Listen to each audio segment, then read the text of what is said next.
안녕하세요 시청자 여러분. 오늘은 강남 아파트 소식을 알아보도록 하겠습니다. 오늘 제목은 강남 아파트 난 안 팔아요. 안 팝니다. 이 주제를 가지고 오늘 방송을 하도록 하겠습니다. 구독과 좋아요 눌러주시면 정말 감사드립니다. 오늘 강남 아파트 중에 전부 다 해드릴 수는 없고요. 주요 지역인 압구정동, 개포동, 그 다음에 대치동, 그리고 서초구, 반포동, 신고가를 연일 기록하는 반포동, 이 지역을 주로 다루어 보도록 하겠습니다. 먼저 각 지역의 거래 시세, 매매 거래 시세와 전세 가격 동향을 알아보고 향후 전망, 그리고 매도자, 매수자들은 과연 어떤 생각을 갖고 있을까? 이 거래 절벽이 언제쯤 끝날 수 있을까? 알아보도록 하겠습니다. 먼저 서초구 반포동입니다. 표에서 보시는 것처럼 평당 아파트 가격 추이가 좌측이고요. 우측은 반포동 아크로 리버파크 평균 가격 추이입니다. 매매 가격과 전세 가격 상당폭 차이가 있습니다. 자, 그러면 반포 지역 소식 한번 알아보도록 하겠습니다. 22년 8월과 12월에 반포 르엘 1, 2차 입주를 시작합니다.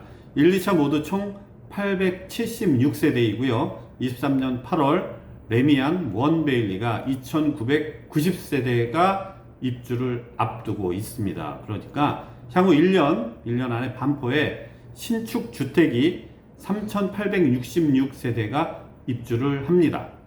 자, 이렇게 되면 내년까지 공급이 대폭 늘어나면서 반포 일대 신축이 늘어나겠죠. 그렇게 되면 전월세 시장은 지금보다는 상당히 약세로 전환될 것입니다. 이때 어떤 이주를 계획하시고 계신 분들은 이 시기를 좀 피하시는 게 임대인 입장에서는 좀 유리합니다. 그런데 그 임대차 3법이 개정이 되지 않으면 쉽게 가격 안정세는 유지될 것으로 보이지 않습니다. 레미안 원베일리 84 타입이 매물은 약 36억 원 정도 한다고 합니다. 그리고 계속 연일 신고가를 내고 있는 반포 아크로 리버파크가 6월 23일 기사입니다. 아크로 리버파크가 또 신고가를 냈는데요. 68억 원의 거래 신고가 되었습니다. 전반적으로 다들 약세에 지금 힘을 맥을 못 추고 있는데 초고가 아파트의 신고가는 계속되고 있습니다. 이제 양극화는 계속되는 겁니다. 그러니까 지난 정부 주택 정책을 잠깐 비판한다면 이런 정책을 쓰면은 중산층과 서민만 어려워지고 부자들은 끄떡이 없습니다. 반포 레미안 퍼스티지부터 알아보도록 하겠습니다. 26평형은 30억 원대, 34평형은 39억 원에 거래가 되었고요. 아크로 리버파크 26평이 한강이 조망되지 않는 세대가 27억 원에 지난해 거래가 되었는데 한강 조망 시세, 거래 가격이 아니라 시세입니다. 시세는 34억 원대까지 대폭 상승을 했고요. 34억은 그 밖에 중대형 평형은 50억에서 60억, 58억, 60억까지의 시세를 보이고 있습니다. 타 지역과 마찬가지로 반포 지역 역시 급등한 전세 가격은 수요의 감소를 불러와 전세 가격은 소폭 하락하고 있습니다. 전세 가격 시세는 레미안 퍼스티지가 26평형이 약 16억에서 18억 원 사이, 84 타입은 20억에서 22억 원 정도, 44평형대는 30억 원부터 매물이 형성되어 있고요. 아크로 리버파크 역시 가격대는 유사합니다. 이번에는 강남구 개포동 아파트 지역으로 가봅니다. 개포동 역시 내년에 엄청난 입주 물량이 기다리고 있습니다. 약 10,000세대 정도 입주를 하는데요. 개포동은 예전 그 주공 4단지죠. 개포 프레지던스 자이 3,375세대가 23년 2월에 입주 예정이며, 그리고 개포주공 1단지 DH 퍼스티 아이파크 6,702세대가 23년 12월 입주를 앞두고 있습니다. 그러니까 23년도에 1077세대가 강남구 개포동에 입주를 시작합니다. 엄청난 이 세대수입니다. 이 시기에 그 강남 개포 지역 주변에서 이주 계획이 있으신 분들, 특히 임대인 분들은 상당히 빠른 움직임을 하시던지 회피하시던지 하지 않으면 가격 하락폭이 올 것으로 보입니다. 역시 임대차 보호법이 개정된다는 전제하에 말씀을 드립니다. 개포동 지역 역시 거래는 급감했습니다. 약 3개월간 거래 건수가 5건에 그쳤다고 하는데요. 가격은 보합세가 계속되고 있습니다. 자, 그러면 개포동 주요 단지 매매 시세를 한번 살펴보면은요. 개포 레미안 포레스트가 26평형이 21에서 22억 원 정도 하고요. 34평형 29억 원대, 41평형 36억 원에서 37억 원 수준이고, 전세 가격은 26평 약 10억에서 11억 사이, 41평형은 21억 원 정도 시세를 형성하고 있습니다. 이번에는 레미안 브레스티지 거래 시세는 24평형이죠. 24평형이 23억 원 전후반대, 34평형이 약 30억 원대를 형성하고요. 전세 가격은 24평형 12억 원대, 34평형은 16억 원대로 거래 시세가 되었습니다. 개포 지역 역시 전세 가격은 고공행진을 멈추었습니다.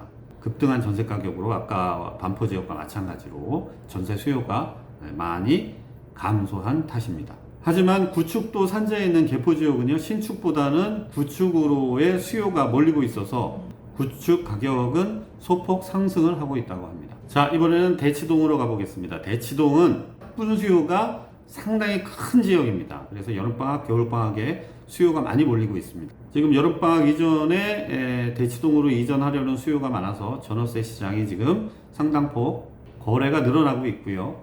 가격 역시 저가 매물들은 거래가 많이 돼서 가격은 상당히 오르고 있다고 합니다. 자, 기사 하나 소개해 드리겠습니다. 요번에 그 토지거래 허가구역이 서울 지역이 전혀 풀리지가 않았죠. 도곡 반포에 밀리다니 대치동 집주인들 불만 폭발. 예, 여기에서 좀 주목할 만한 거는요, 지역민들이 재산권 침해가 많다. 예, 토지거래 허가구역이 해제되지 않아서 매매거래도 감소하면서 3년째 토지거래가 계속 지정이 돼서 이 거래가 안 되니까 어떻게 되죠? 예, 주거 이동에 제한을 받는 분들이 너무 많습니다. 그래서 이제 대치동 주민들은 국민의 기본권이 너무 침해되는 것 같다. 재산권, 기본권이 너무 침해되고 있다. 라는 지역민들의 강력한 주장입니다. 자, 대치동 주요 단지들의 거래 가격과 전세 가격을 알아보면은요. 레미안 대치 팰리스 45평형 매매 가격이 2층이 48억 8천만 원가 거래가 되었고요. 우성 31평이 32억 5천만 원의 신고가를 기록했습니다.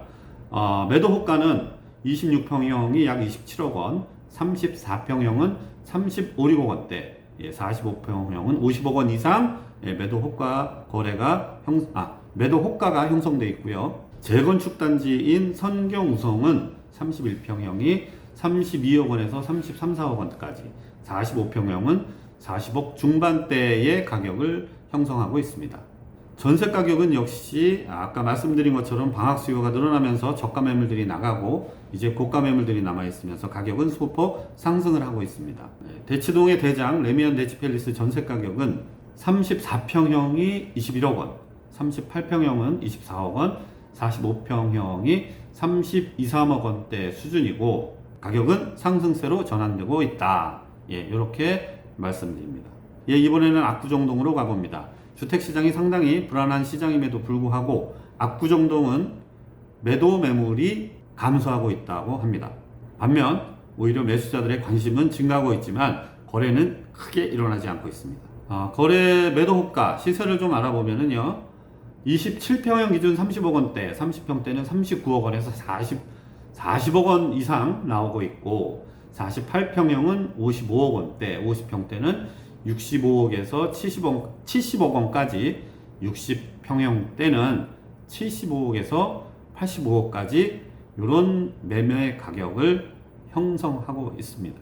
전세 시장을 잠깐 알아보면요, 거래는 급감했습니다. 기존 주택의 연장이 지속되는 상황에서 보합세가 유지되면서 30평형대는 9억 원에서 12억 원, 40평대는 15억 원에서 20억 원까지, 그 다음에 50평대는 18억 원에서 20억 원, 60평대는 23억에서 30억 원입니다.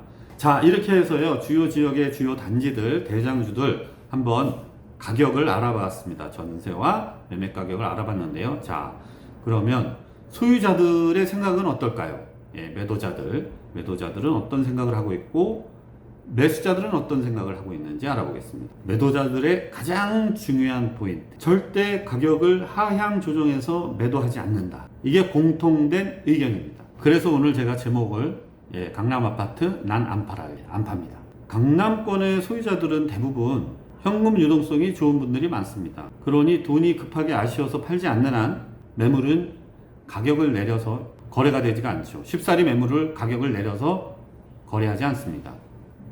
그것이 바로 부자들의 공통된 특성입니다.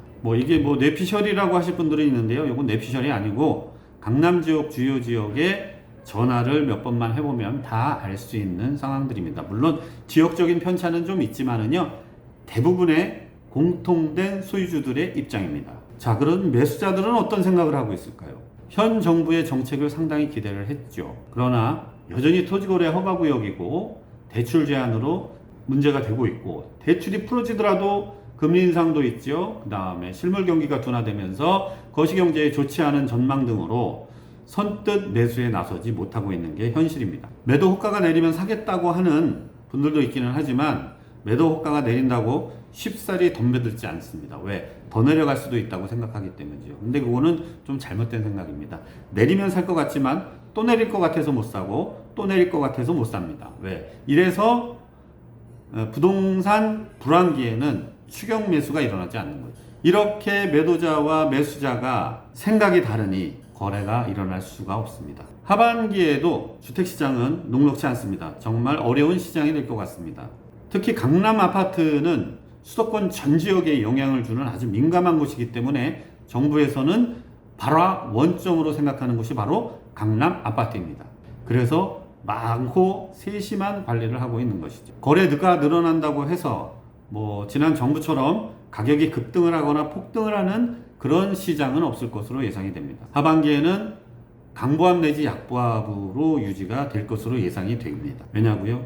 고물가 시대, 인플레이션이 급등하고 있습니다. 이럴 때에는 가장 좋은 자산이 바로 부동산이라는 것을 다들 잘 알고 있기 때문이죠. 오늘 여기까지 시청해 주셔서 감사드리고요.